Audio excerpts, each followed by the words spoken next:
Welcome to another episode of Follow the Brand TV. I am your host, Grant McGaugh, CEO of 5-Star BDM, a 5-star personal brand and business development company. I want to take you on a journey through another deep dive into the world of personal branding and business development using compelling personal stories, business conversations, and tips to improve your brand. By listening to the Follow the Brand TV series, you will differentiate yourself from the competition and build trust with prospective clients and employers. You never get a second chance to make a first impression. Make it one that will set you apart, build confidence, and reflect who you are. Building your 5-star personal brand is a great way to improve your skills and knowledge. If you have any questions for me or any of my guests, please email me at grant.mcgaugh@5starbdm.com. Now, let's begin with our next episode on the Follow the Brand TV.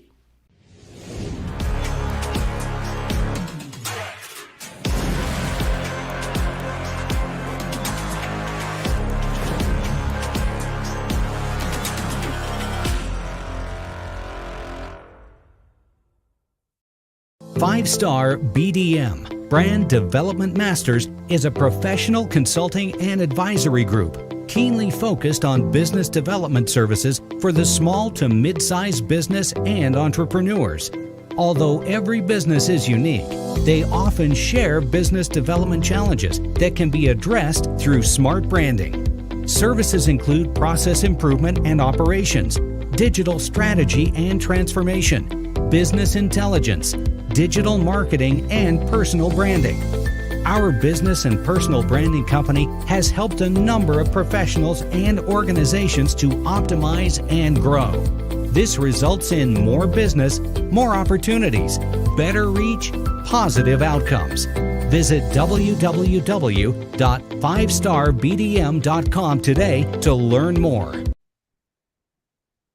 Hello, everyone. Welcome to the Follow the Brand podcast. This is your host, Grant McGaugh, and every now and then, I let people peek behind the curtain. They say, what makes Grant tick? What's behind the curtain? Well, the man behind my curtain for a lot of my years when I started looking at what is personal branding, what is that all about? Can you make a business out of this? When I was going back in October of 2019, and Mike Kim came to the front of my feed. I said, oh, Mike Kim, who's Mike Kim? I see this brand new podcast. What's this all about? I don't know, but I'll give it a shot. I pushed play and I'm starting to listen to this guy, and I ended up after about 50 episodes, I said, he might actually know what he's talking about. He's actually very, very good. I encourage everyone right from the top of the show, if you are looking to build a business, you want to know how to be an entrepreneur, you're a small business owner, you may not be the best at marketing, you need to understand some of the tenets of marketing and need to really get your foundation, get your feet wet. I encourage you to step all the way back. So he's at episode 360 now. Step all the way back to episode 1 and kind of step through these things. You will learn, as I did, the mastery that Mike Kim has. So I'd like to introduce you to Mike Kim. Mike Kim, you want to take the mic? Oh, Grant, well, it's an honor to be here. Thank you for those kind words.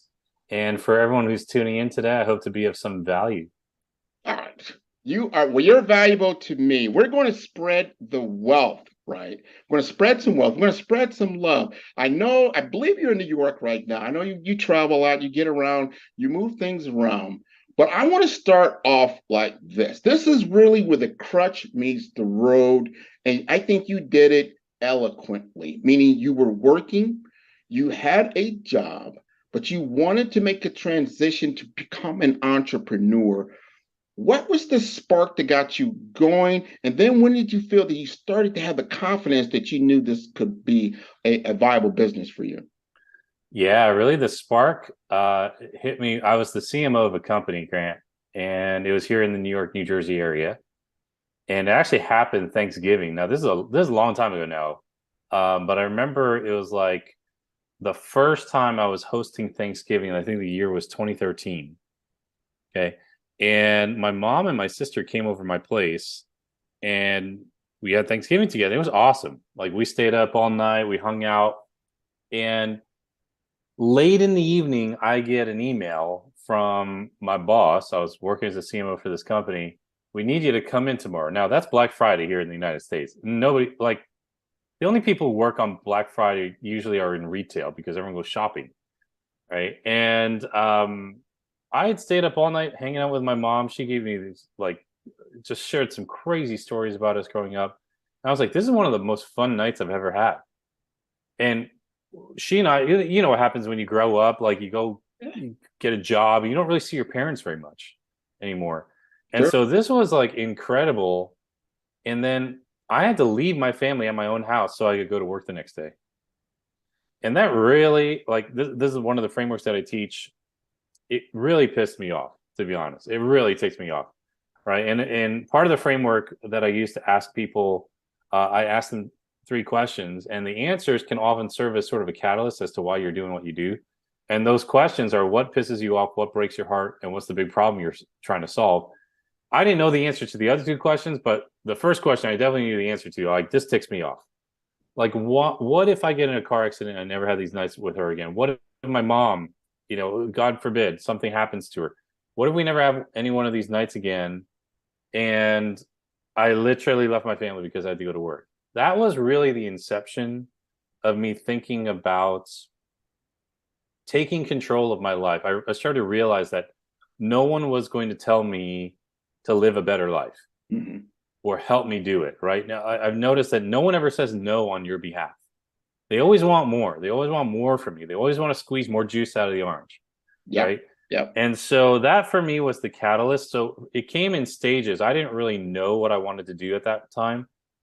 Frankly, I didn't know what was possible at the time. I didn't really know that there were marketing consultants. I didn't know that there were brand strategists who weren't working for big agencies and companies. So I didn't really know what was possible, but I was experiencing a present negative, trying to move to a future positive, even though I didn't know what it was. Yes. And that kind of got the wheels turning. I started looking up different podcasts. I started Googling things, trying to learn.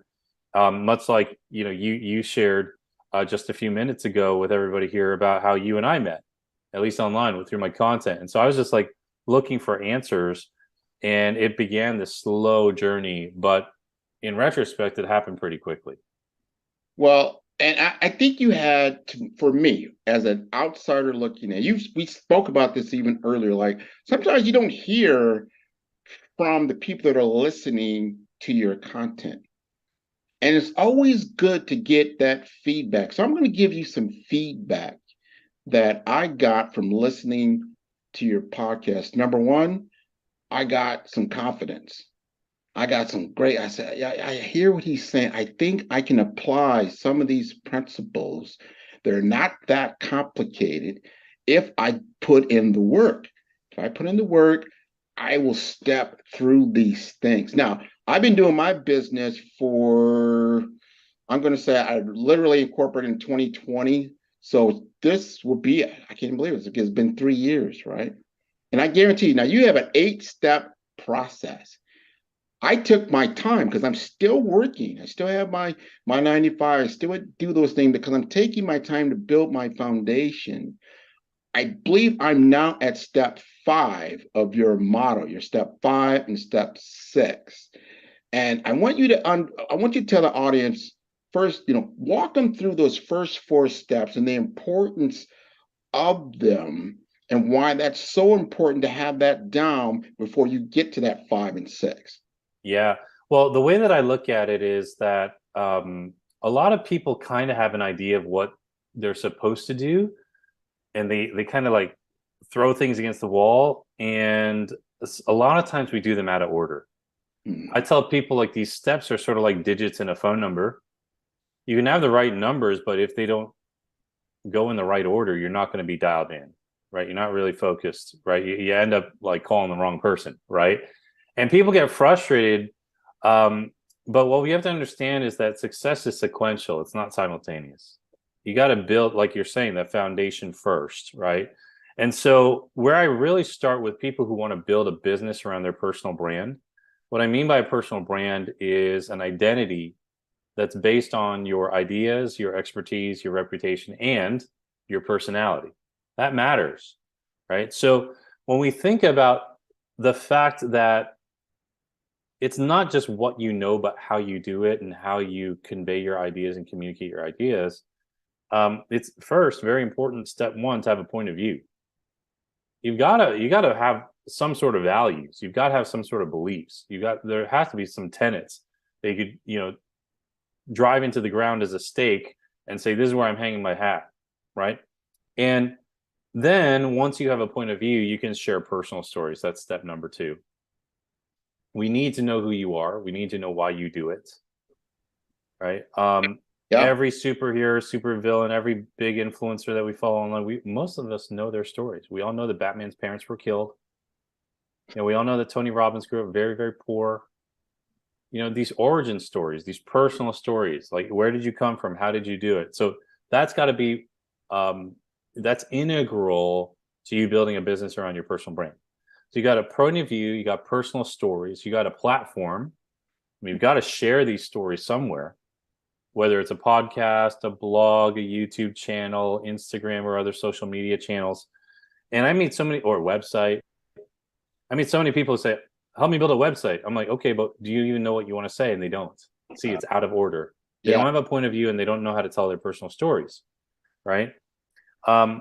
So after you have an idea of what platform you're going to use, you need to understand your positioning.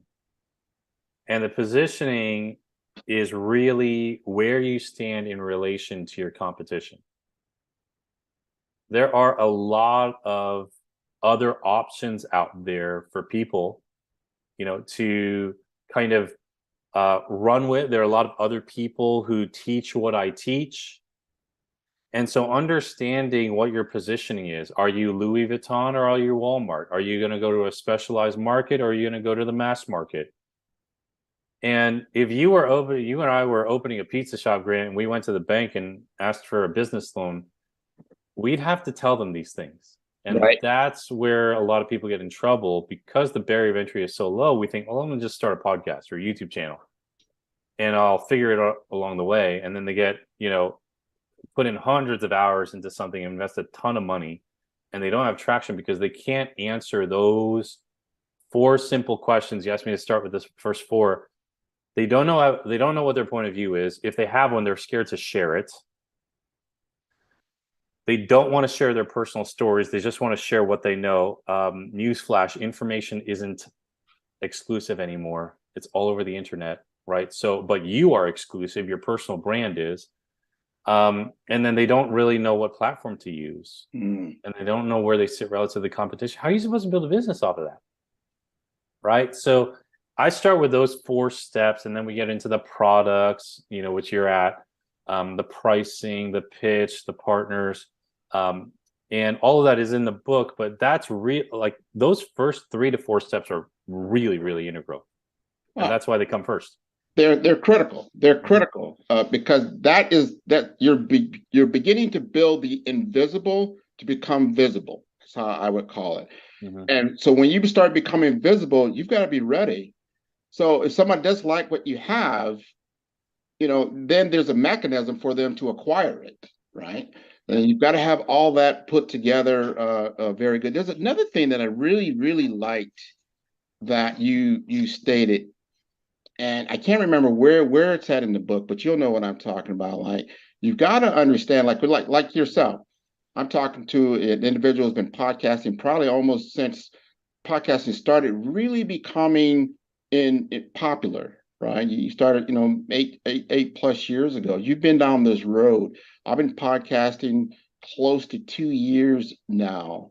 And so when I see you, I want to say, hey, when you have someone that you can see that's down that road that you want to then traverse, it is so cool that they're sharing some information along the way because it collapses your window of time. So you don't have to make some of these other mistakes, or it validates where you are in your journey. Like, oh yeah, I could check that box.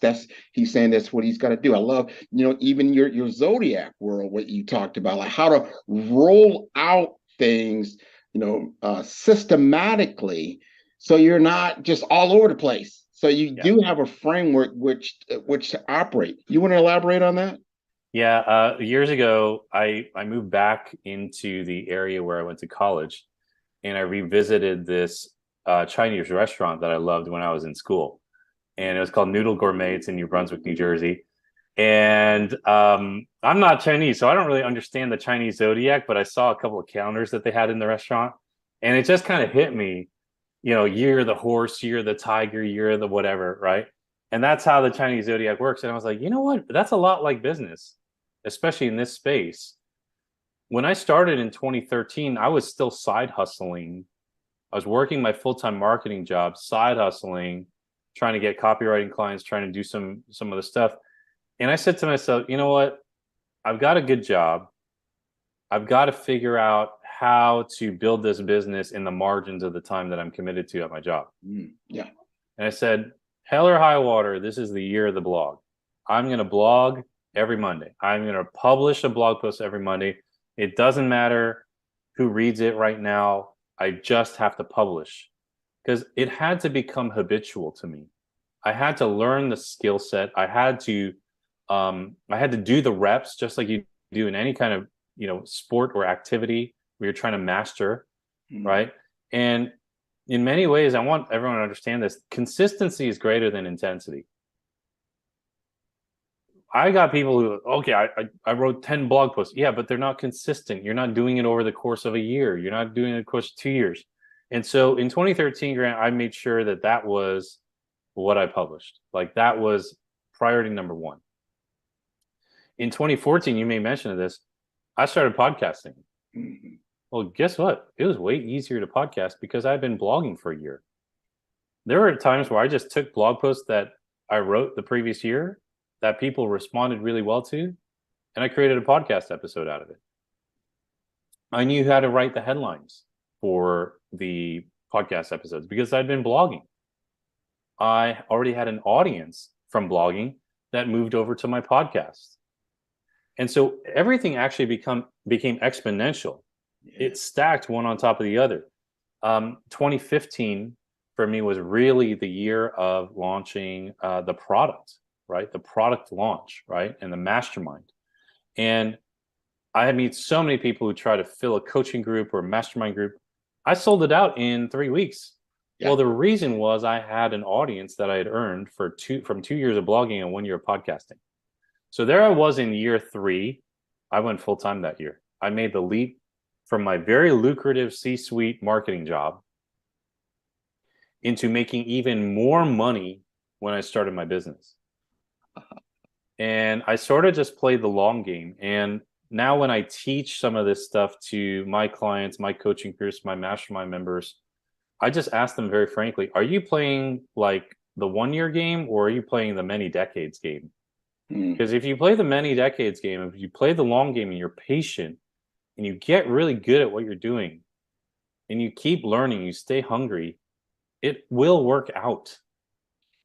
Too many people just jump to things out of order. And it's just like the phone number analogy I used before. They're not dialed in. No, and I am a living testimony of that. And you just said something, just, my light went on. You said year 3. Well, guess what?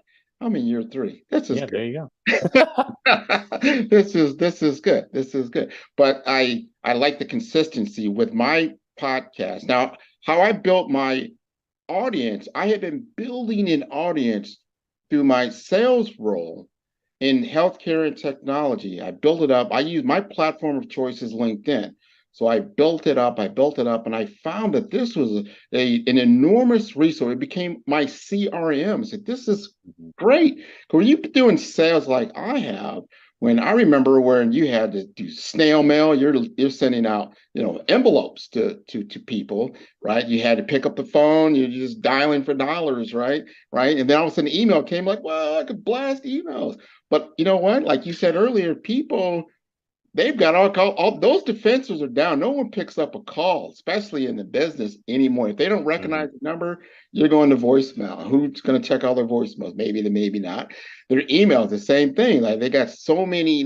How do you know if you end up in the junk file or the spam file or whatever it might be? If they know you, guess what? You come out of that box and they begin to actually read your content. But they got to know who you are. So I had built an audience already in LinkedIn to I don't know, 10, 15,000 people that I already had. And they were curated, meaning they were people in healthcare, people in IT. I said, wow, I've already got what a lot of people are looking to gain through their lead gen, right? They're trying to get emails and build up an email log of different people that they can then send out content to and then build a business. So I already had it. I just didn't have the framework to how do I then make this an actionable business on top of that. So I needed a Mike Kim to help me to then take what I already have and engineer it, to be effective.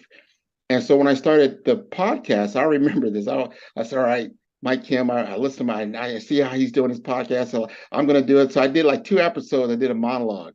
They were horrible. They were terrible. I was not a Mike Kim. I'm like, I'm not Mike Kim out here. I'm going to have to change up a little bit, So I started bringing in guests, and then I started getting better and better. Then I got a designer to help me then do my cover art. So my uniqueness is that each one of my episodes has a different cover art. And people really started to like that. And in my world, because I'm launching it on a LinkedIn platform, there wasn't a lot of podcasters. So I had a unique audience and they started to really tune in. I started bringing on some guests and it grew and it became an effective tool for me.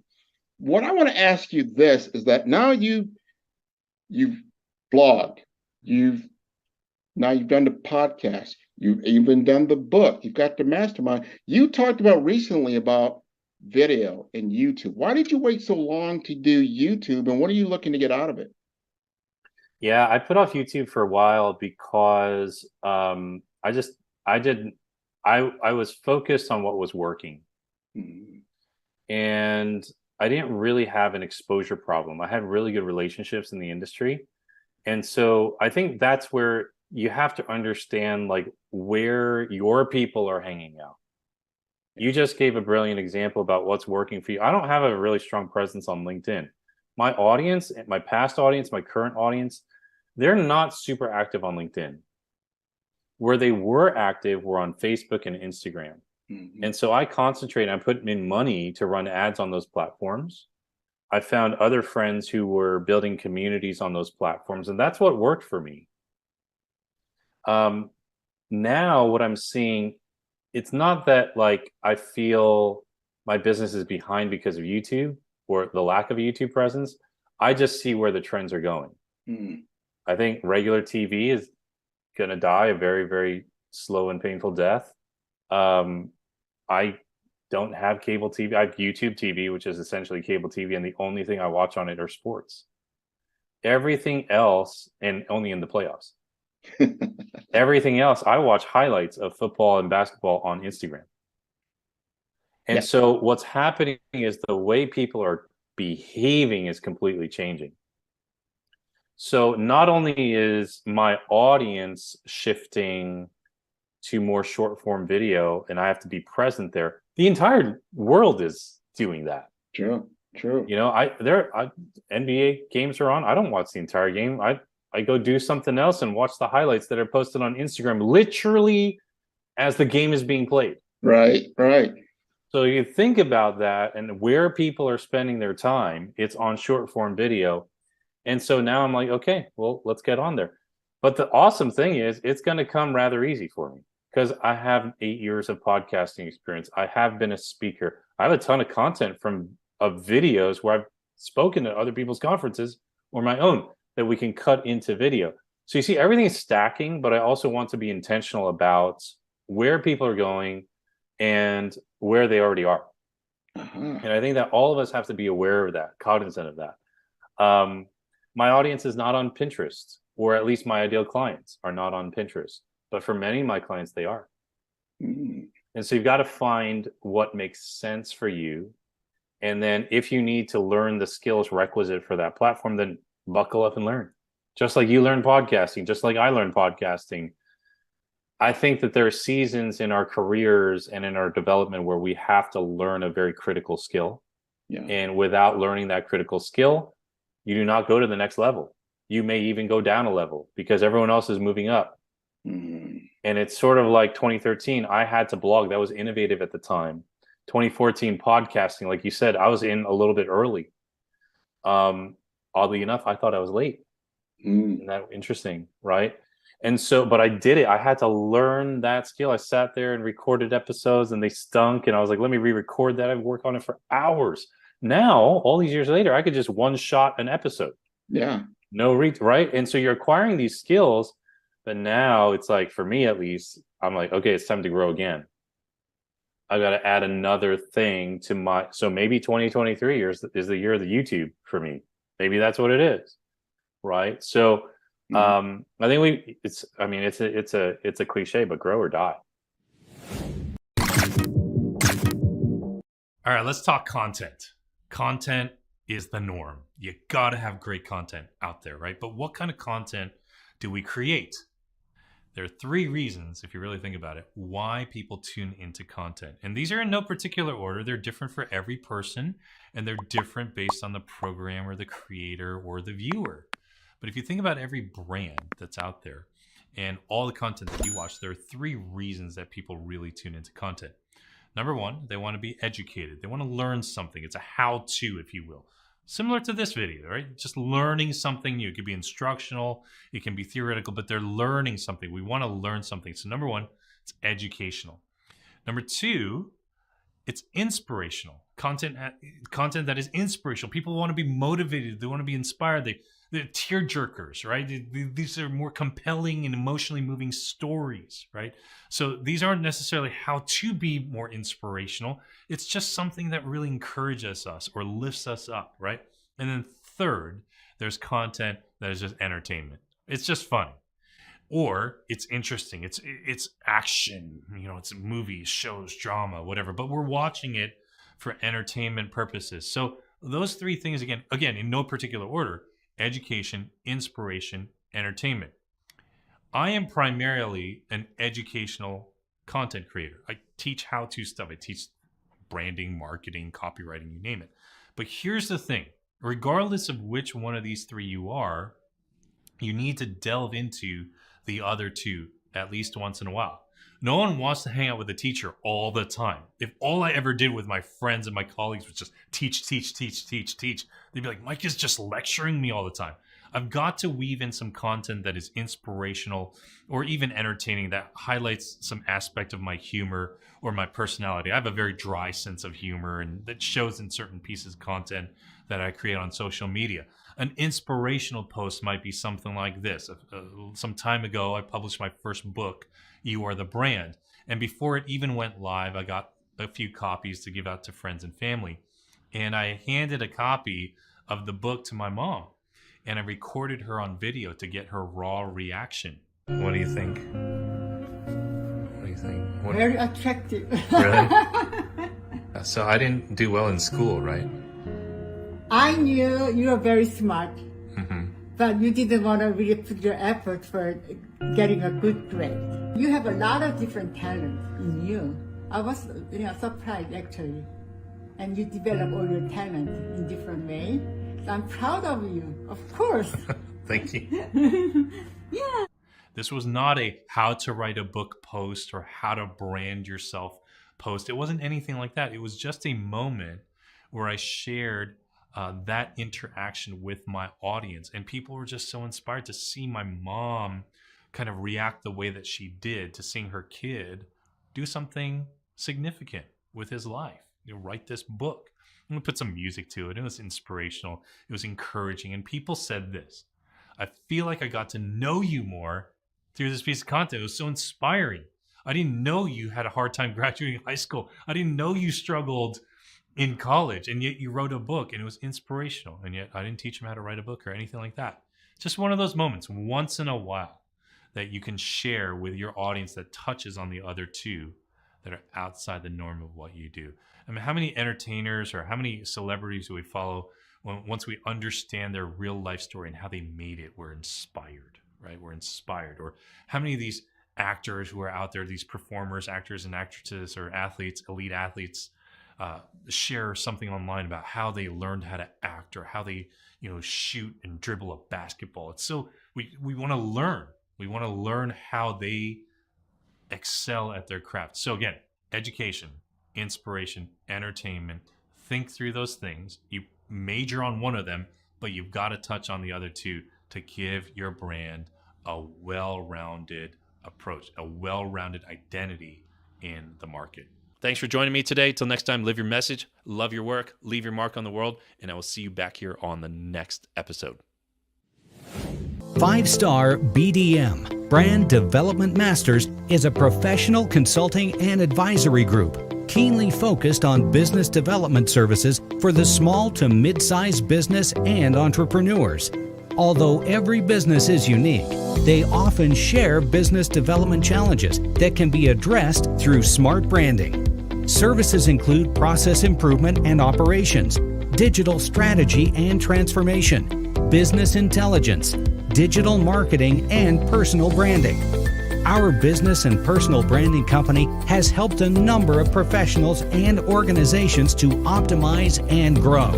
This results in more business, more opportunities, better reach, positive outcomes.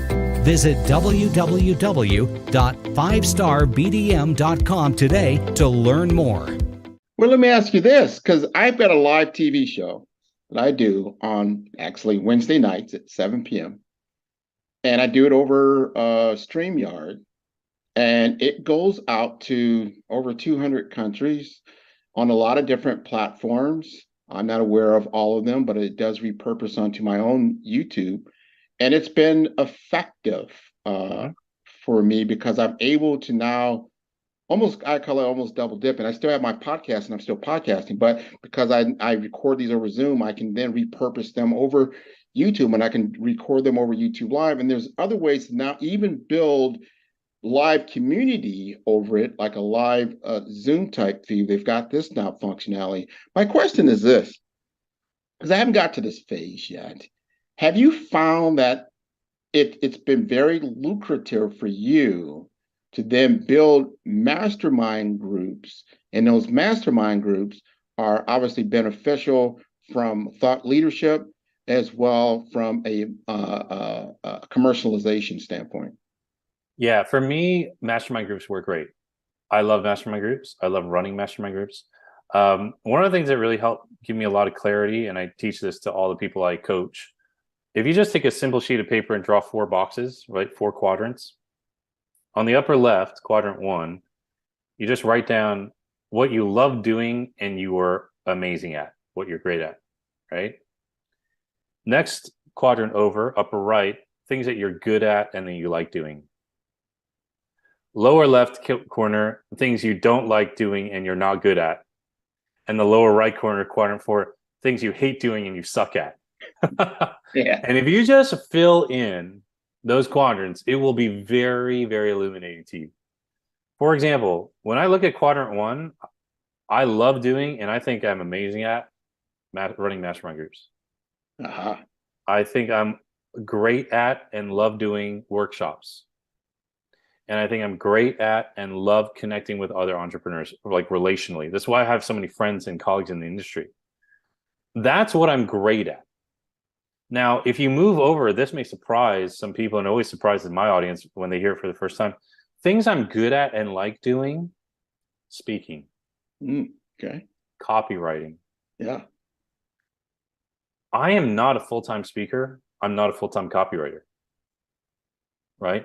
Now, if I focus and build my business around the things in quadrant 2, speaking and copywriting, I'm going to be miserable. Eventually, I'm going to be miserable. So the name of the game to me is to try to figure out how to use speaking and copywriting to do more of quadrant 1. Yes. So if I take an invitation to come onto someone's podcast or go speak at their conference, that may well end up in some of the people in that audience coming to join a mastermind with me or working with me in a workshop. It doesn't mean I cut off everything else, but I know what the North Star is for me because of quadrant 1. In quadrant 3, things I don't like doing and I'm not really great at: Instagram, social media. I don't want to run my own social media, right? It's like stuff like that, right? Facebook groups. I know people rave about Facebook groups and they work wonderful for certain people. For me, I hate them. I don't like doing them, right?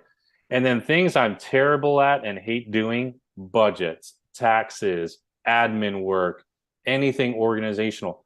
But my integrator, Chelsea Brinkley, that's quadrant 1 for her. Mm-hmm. That's why we work, right? So if you just jot that down, right? Like even podcasting would be in quadrant 2 for me. I think I'm good at it and I like doing it. Very rarely do I tell anyone that I'm a full-time podcaster. That is actually not how I make the revenue in my business directly. But there are other people who do that. Joe Rogan, right? The Joe Rogans of the world, the John Lee Dumases, who's a friend of mine. That's all they do, and they love it. And they've got millions of listeners, and they sell ads on their podcast. That's their monetization strategy. Me, I'm a different animal, and that's okay. So that's where we've got to understand, not just from a branding and messaging standpoint, but the operation of your business. What is in alignment with you? Mm-hmm. Figure out what that is. Figure out how to make that work for you so that it is the truest expression of who you are. So when I run 4 mastermind calls every other week. I ran 2 of them today, 2 yesterday, 2 today. I leave those calls energized, not drained. No, and so so that's you important. understand where Mm-hmm. where your light shines at, and how to utilize your platforms to get to your North Star, like how you said North Star. I love that. And that's what I'm doing. I have the podcast. I don't use it for monetization of itself. It's an enablement tool. It enables me to get in front of the right people, and it opens doors to where they would normally be closed. For instance, I was on another company's podcast earlier today. Large corporation, they wanted to sit down and have a conversation with me. And because I had a podcast, they felt I would be a good guest. That really expands my own brand, expands my credibility, and it gets me now to where I want to be at, which I think I'm really good at, and people know that they come to me and talk to me about that. How do you do so well social selling on LinkedIn?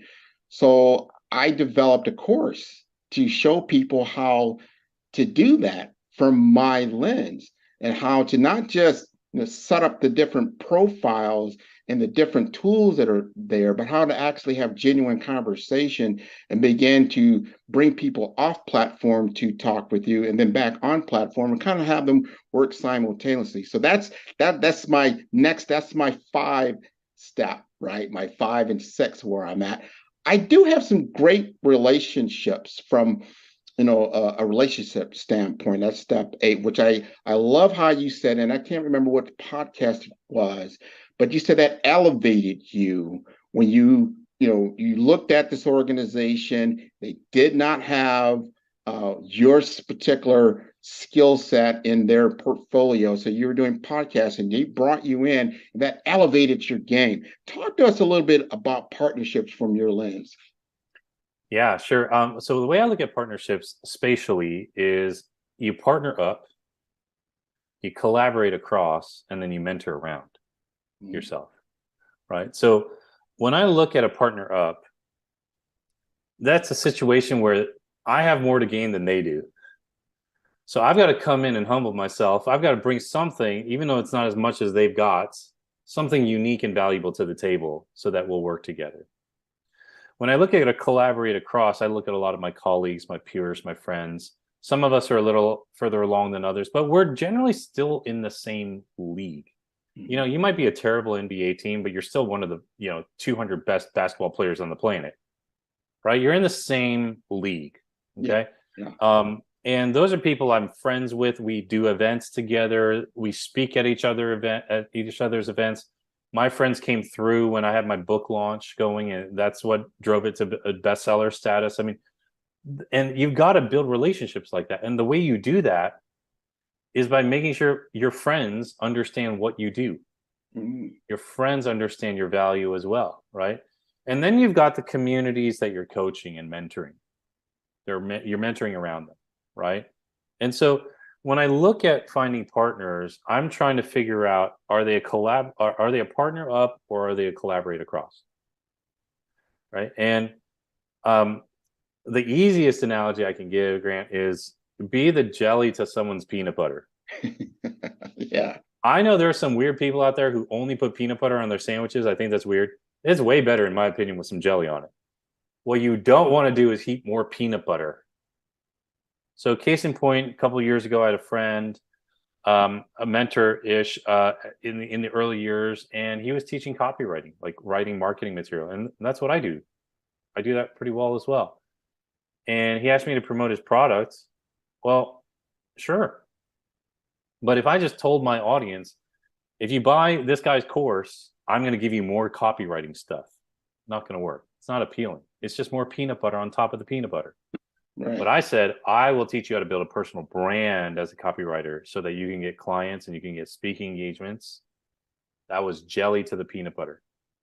And so when you look at potential partners, whether it's a partner up or collaborate across, figure out how to position yourself, right, relative to the rest of the competition, how you can bring in something that just makes the flavor pop, to use the food analogy, that just gives it that extra richness, that gives it that extra appeal, right? And just be the jelly to someone's peanut butter. That's really the way that I look at it. And if you look at it that way, you're going to get creative. You're going to get some ideas that pop in your, okay, what do they really want? They want more sales. They want more exposure. How can I help them do that in a unique way? That's how I find partners. The 5-star BDM LinkedIn social selling course can help you stand out and attract the right connections and opportunities. We will help you professionally create your profile, provide personalized recommendations for improvement, and help you create and share engaging content to help you showcase your skills and expertise. Our 5-step course makes connecting with industry experts, finding job opportunities, and building meaningful relationships easy. Social selling can be an effective way for you to generate leads and close deals, but it does have its challenges. Our course will help you solve the problems associated with digital networking. If you need help personalizing your outreach and messaging, which can lead to low response rates and a lack of engagement.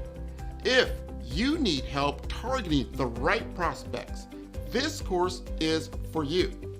With so much noise on social media, it can be challenging to cut through the clutter and get your message in front of the right people.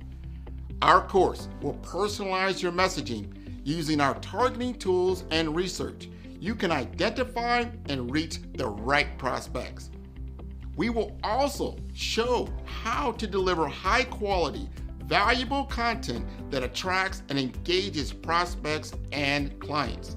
The 5-star BDM LinkedIn social selling course will address these challenges by implementing best practices. As a result, you can improve your social selling efforts and generate better results. Are you looking to improve your LinkedIn profile and reach a wider audience? Social selling is an effective way for you to generate leads and close deals, but it does have its challenges. Some common problems we saw with social selling include lack of visibility. If your profile is not optimized or you're not actively participating in groups or sharing content, it can be difficult to get noticed on LinkedIn. Number 2, lack of personalization. Some businesses struggle with personalizing their outreach and messaging, which can lead to low response rates and a lack of engagement.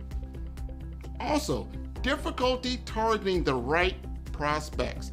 it can be difficult to identify and target the right prospects on social media, especially if you don't have access to robust targeting tools. And number 4, outdated content. If your LinkedIn profile or content is not up to date, it can give the impression that you're not actively engaged on the platform or that your skills and experience are not current. And lastly, poor quality content and not leveraging video and picture to convey ideas. To solve these problems, the 5-star BDM LinkedIn Optimization Social Selling Video course will help you focus on personalizing your outreach and messaging to better connect with prospects. In module number 1, the foundation, we will help you create high quality, valuable profile that will attract and engage. In module 2, the story, optimizing your LinkedIn profile to make sure it is complete, accurate, and visually appealing. In module number 3, the experience, using your targeting tools and research to identify and reach out to the right prospects. In module number 4, engagement, establishing a consistent follow-up process to nurture leads and build relationships over time. And lastly, in number 5, execution. Understand the metrics to help you measure your brand effectiveness. By addressing these challenges and implementing best practices, you will improve your social selling with the 5-star BDM LinkedIn Optimization Social Selling course. Listen to what others have said about 5-star BDM.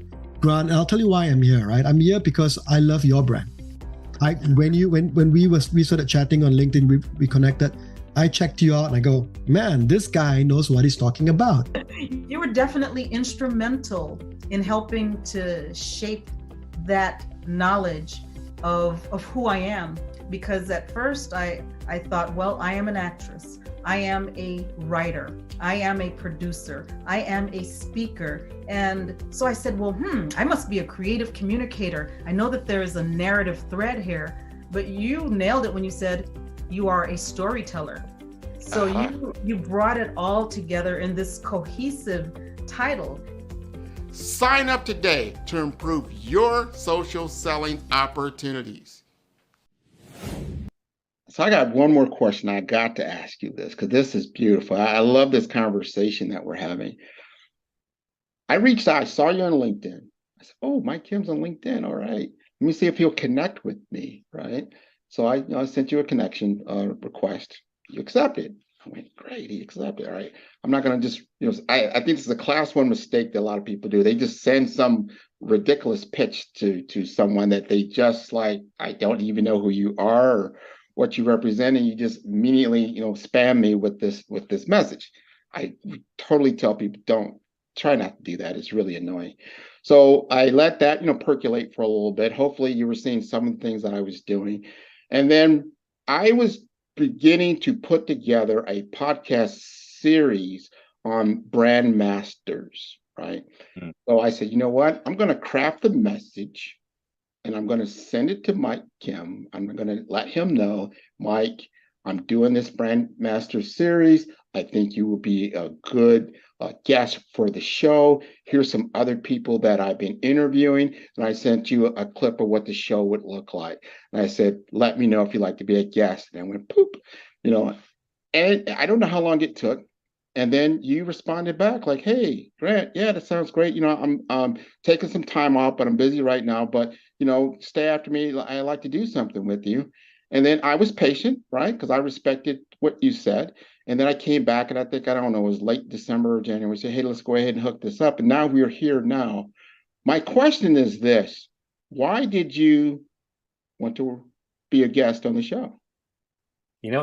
As you were sharing this, I went and pulled up our chat, right? And first of all, in total transparency, I'm not very active on LinkedIn, like I said before, but I'm trying to be. I hate Facebook, right? It just drives me nuts. And I've actually started to move some of my communities into LinkedIn groups instead of Facebook groups. So by virtue of that, I feel like I should be a little bit Well, by virtue of that, I'm in LinkedIn a little bit more, right? And you had first pinged me in early October. So we're recording this in January. So this is like 3-4 months ago, right? Yeah. And then I responded the next day. And I asked what you're working on these days. And you mentioned your podcast. And then you put a clip immediately to a video. I didn't watch the video, but the thumbnail popped up. And here, I can tell you probably exactly what I was thinking at the time. Oh, this guy's got his act together. He's well dressed. He's on set. He's got a YouTube video. He's not joking around. And it doesn't and here's another thing I would say. I don't really care about the size of someone's current audience as long as they've got their act together, because you never know who's going to blow up. So I know there are many stories of now very well-known podcasters. Joe Rogan started episode 1 at some point in his life. And I bet you there were people like, what is this idiot doing? He's just a TV host for Fear Factor. He's not going to amount to anything. Imagine you were on Joe Rogan's first 10 episodes. And now his podcast is, there are people, and you know this, Grant, they go way back and listen to every episode you've ever published. Yeah. My most downloaded episodes are my early ones. So I never despise the day of small beginnings, if you will, right? It's a Bible term, right? And so I just looked at the thumbnail, good lighting, you were well dressed, very professional, and said, I didn't even click on it. I wrote you back a minute later. Yeah. Yeah. And I said, do you have a schedule, or I have an event? And that was when I was running my live mastermind conference. And then, event like burned out, right? And I didn't book. And then you pinged me like a month and a half later, when can we schedule? I didn't answer. We were in Thanksgiving. And actually, a week later, I started taking like 6 weeks off. Yeah. So then I dove in. Now, when I wrote you back December 3rd, I was actually technically on vacation. So but I was like, okay, maybe I should just check my LinkedIn real quick in case I miss anything important. And I saw your message, and then I booked on your schedule. And that was also really important. Like, you made it easy for me. We didn't have to exchange, hey, what days and times are you available? You had a scheduler. It was so easy for me to book at my own convenience. I went into LinkedIn, probably booked it right away, and then went back on being on vacation. Yeah. And I scheduled it for a time that I knew I would be back. And this is my first week back at work. So it's all of that. And I think people don't realize that these decisions are made in microseconds. Oh, I see him. He's well dressed. I like how he's presented. Okay, he's got a TV set behind him. That's really good. He must know what he's doing. He said he's X number of episodes in. Okay, that means he's been doing it for a while. Wonderful. I'm in. Let me go book. And you had the system to book. It didn't ask me 47 questions. It was just super simple. And then boom, here we are. So I think there's a lot of that where it's like a pro recognizes a pro. And I think that's what most people don't understand. Like, a pro recognizes a pro. And it doesn't matter whether you're a rookie in the league or you're, how many years has LeBron James been in the league, right? It doesn't matter. You're still in the same league. And so that's enough to sniff that out. People can sniff that out. And so that's really important. It turns out you're 80 some odd episodes in. Okay, no wonder. Yeah. He's got his stuff together, right? And so all of that, I mean, we can parse it down even, but all of that is why somebody would say yes.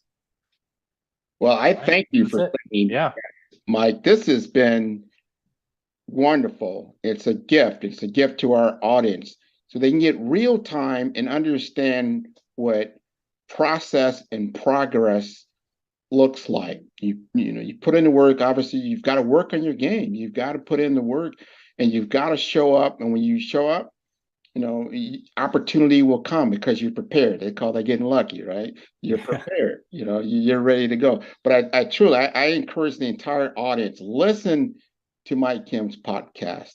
You will, number one, feel good. Every time I turn on Mike Kim and I listen, I feel good. It's always enlightening, but really the voice is just a good voice. I remember just driving across Alligator Alley down here in South Florida, right? You got an hour of windshield time. Like, what else better to do? Let's listen to Mike Kim, right? So I put it on, and by the time it's done, you just feel good, and then you're already at your destination. I think if your destination is to grow your business and to do it professionally and to have it stand out, you want to tune in to Mike Kim. This has been wonderful. So if the audience does need to get in touch with you, Mike, what is the best way? Well, here, I'll put myself out on LinkedIn, DM me. I'm also active on Instagram. So those are the two social networks I check the most, LinkedIn and Instagram. And I look at the DMs. Like, it might take me a little while to get to them, but I always look at them. My assistants don't help me with that stuff. So that's great. You mentioned the podcast called You Are the Brand. We changed the name after my book came out, but it's still the same feed. So you just put my name into search. I'll pop up. And if you're a podcast listener, just give me a shot as well. Most people listen to about 5 or 7 podcasts monthly. That's on average. That's what the stats say. So continue listening to Grant's, of course, but give me a shot. Let me know if I can be one of your 7. And if you've got anything you feel I can help you with, pick up the book. You Are the Brand. It's available everywhere, or just tune into the podcast. And that is now a Wall Street bestseller? Yeah, Wall Street Journal. We hit 2 bestsellers, Wall Street Journal and USA Today.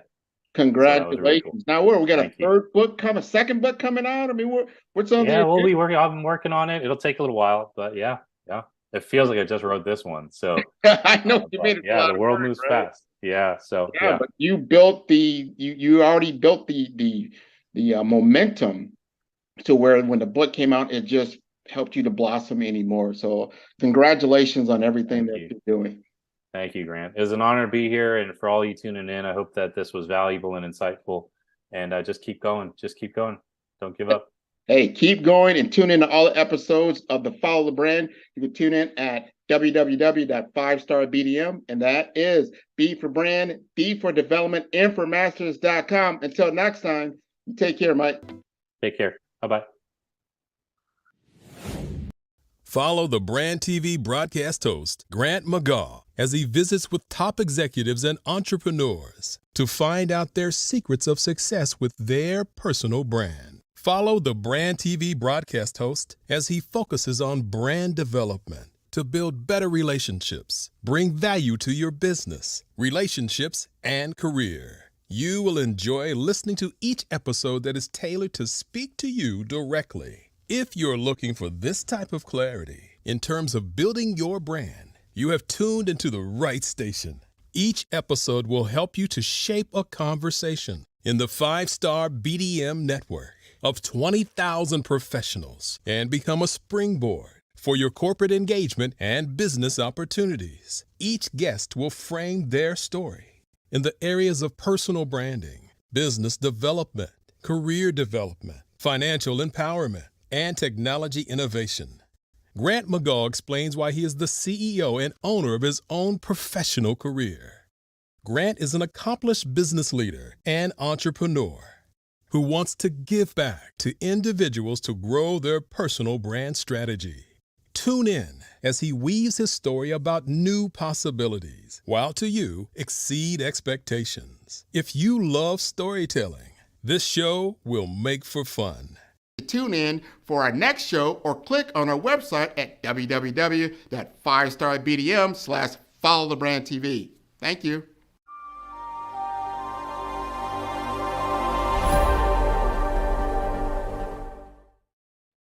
Hey everyone, it's Grant McGaugh, CEO of 5-Star BDM and host of the award-winning Follow the Brand podcast and TV series, where I help you to build a 5-star brand that people will follow.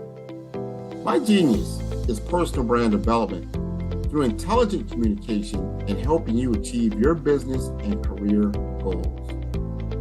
I am a requested speaker on digital technology and brand development issues. I want to work with you to increase the value of your current opportunities while attracting new ones. Every one of you is unique, and we all share challenges, that can be addressed through smart branding. As a super connector, I work with you as an executive coach to guide you along the complicated business and career development road, providing the enhancement tools and information you need to succeed. Together, I will help you succeed in today's challenging business climate. I will evaluate and measure your progress. Best of all, I am right alongside you every step of the way. Build the brand called you. Genius is coming.